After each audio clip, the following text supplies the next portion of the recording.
integration of a function from 0 to pi by 2 with respect to x of a function 1 upon a square cos square x plus b square sin square x equal to a upon 2ab. Length of a curve.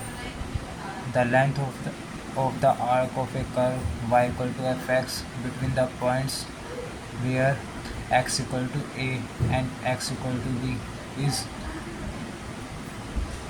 s equal to integration from a to b under root 1 plus dy by dx का whole square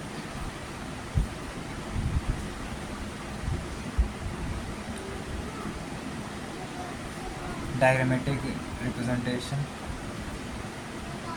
is to dy and y equal to fx and this is the point any point xa and xb.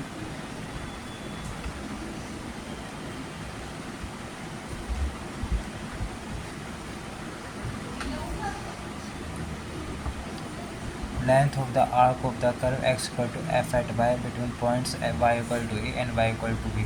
S equal to integration from a to b under root 1 plus dy dx by dy का whole square. Length of arc of curve x equal to function at t y equal to function at t between t equal to a and b.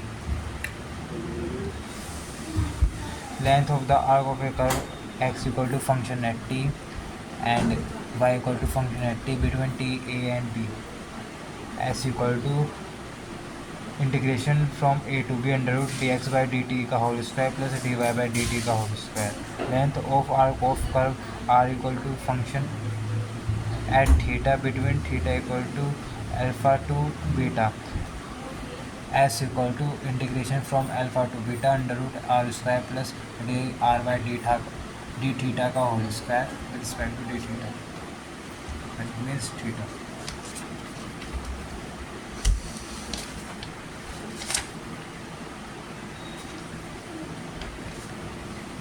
अब आ जाते हैं इनके main points पे. बता दूँ कुछ trick. यहाँ पे तो याद रखना कि लेंथ है, ठीक है.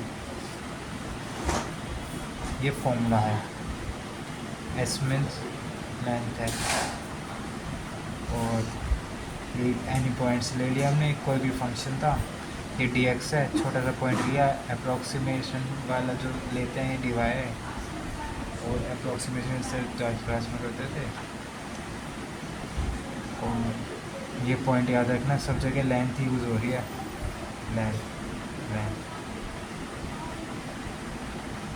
और आर्क पॉइंट याद रखना मेन, सब जगह आर्क है. और यहाँ पे बिटवीन पॉइंट्स ए और बी. बस यहाँ पे पोलर फॉर्म की रिप्रेजेंटेशन हो रही है, मतलब पोलर फॉर्म भी नहीं कह सकते. एक तरह से पोलर फॉर्म थीटा की फॉर्म में, रेडियस और एंगल फॉर्म की फॉर्म में.